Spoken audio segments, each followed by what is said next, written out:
अब्बा मैं आपको इतने दिनों से कह रहा हूँ कि मुझे नए कपड़े और जूते लेकर दें। मैंने ईद पे पुराने नहीं पहने। बेटा अभी हमारे हालात खराब हैं, इसलिए मैं कुछ नहीं लेकर दे सकता। जो तुम्हारे पास है उसी में गुजारा करो। अब्बू आखिर कब तक गुजारा करूँ? साल के बाद ईद आती है और हर साल यही बातें सुनने को मिलती हैं, मगर अब नहीं। तुझे आखिर मेरी बात समझ क्यों नहीं आती?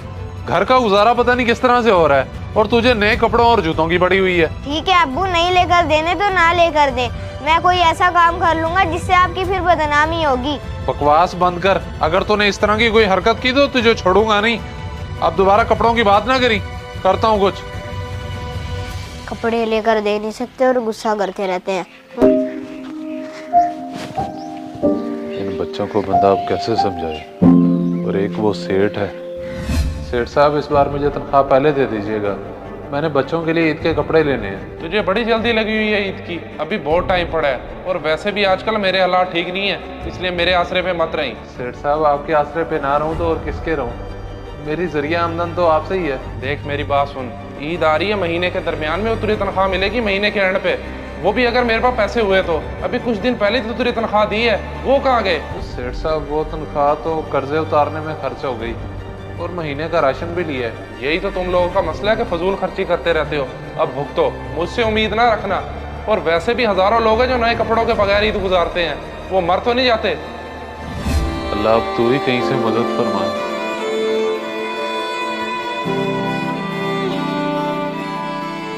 अस्सलामु अलैकुम वरहमतुल्लाह, अस्सलामु अलैकुम वरहमतुल्लाह। अल्लाहु अकबर।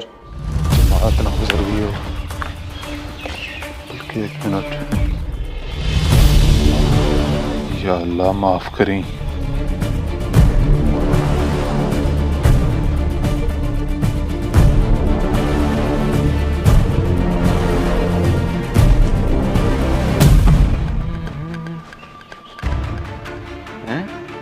मेरी जूती कहाँ गई?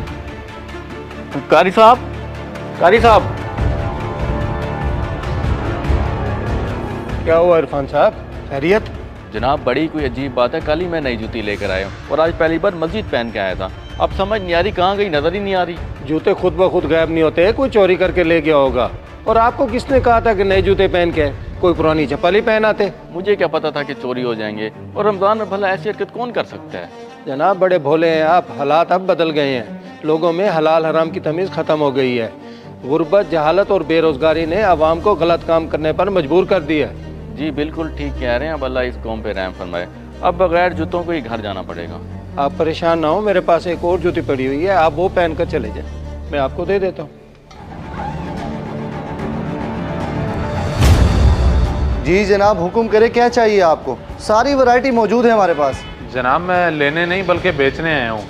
ये देखें बिल्कुल नया जूता है मेरे पास, क्या आप खरीदेंगे?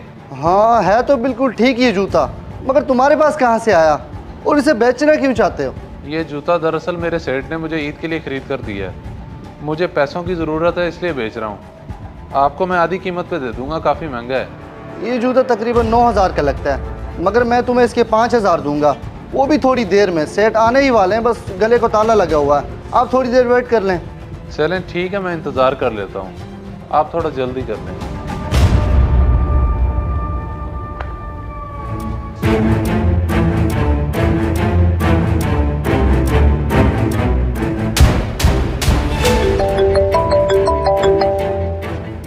जी शोएब साहब, क्या हाल है? जी मैं तो बिल्कुल ठीक हूँ, लेकिन आप मुझे एक बात बताएं, कल जो आप मुझसे जूता लेकर गए थे, क्या वो आपने अपने नौकर को गिफ्ट कर दिया? नहीं नहीं, वो तो मस्जिद के बाहर से चोरी हो गई है। तो मेरा शक बिल्कुल ठीक निकला, चोरी इस वक्त मेरी दुकान पे मौजूद है। आप जल्दी से आ जाइए यहाँ, मैंने उसे रोका हुआ है। अच्छा तो चलो ठीक है, मैं अभी 5 मिनट में पहुँचता हूँ। भाईजान और कितनी देर लगेगी? ज़रा जल्दी कर दें, मैंने कहीं जाना है। भाईजान 2 मिनट सब्र करो, बल्कि वो देखो वो आ गए हैं जूते के मालिक, वो आपको देंगे पैसे। आप ओ बेशरम इंसान, तुझे शर्म नहीं आती रमजान के महीने में चोरी करते हुए? बल्कि 1 मिनट, मैंने तुझे कहीं देखा हुआ है, तू सेठ अली के घर काम करता है ना? साहब गलती होगी, मुझे माफ़ कर दें। अगर ये बात मेरे सेठ को पता चली तो वो मुझे काम से निकाल देंगे। मैं आपके आगे हाथ जोड़ता हूँ। हाथ जोड़ने से कुछ नहीं होगा, मैं खुद अली से बात करता हूँ, तुझे काम से निकलवाता हूँ। क्या अब तो तू वहाँ भी चोरियाँ करता हो? भाईजान मेरी बात का यकीन करें, मैंने आज तक चोरी नहीं की, ये सब मैंने मजबूरी में किया है। दरअसल मेरे बच्चों ने ईद के कपड़ों की फरमाइश की थी और सेठ साहब ने तनख्वाह देने से साफ साफ इनकार कर दिया। गरीब बाबू ना इसलिए ये गलती कर बैठा। अब आपने जो सज़ा देनी है मुझे दे दें। अच्छा, तो फिर तुम्हें सज़ा मिलेगी, और तुम्हारी सज़ा ये है कि तुम ये कुछ पैसे रख लो और वादा करो कि दोबारा ऐसी हरकत नहीं करोगे। जी जनाब, मैं वादा करता हूँ ऐसी हरकत दोबारा कभी नहीं करूँगा। आपका बहुत शुक्रिया। अल्लाह आपको बहुत दे भाईजान। वक्त बड़ा जालिम है जनाब, एहसास ख़त्म होता जा रहा है, इसलिए जुर्म की रेशो बढ़ गई है, और मुझे यकीन है कि मेरे इस अमल से ये दोबारा ऐसी हरकत नहीं करेगा। बिल्कुल जनाब, ऐसा ही है, और आपने अच्छा कदम उठाया। खैर, आप अपनी जूती लेते जाएं। अली बेटे, अली किधर है? अली जी अब्बा, मैं इधर हूँ। बेटा, पैसों का बंदोबस्त हो गया है, अब जल्दी से चलो, मैं तुम्हें ईद के कपड़े लेके देता हूँ। क्या वाकई? अच्छा अब्बा, मैं भी आता हूँ।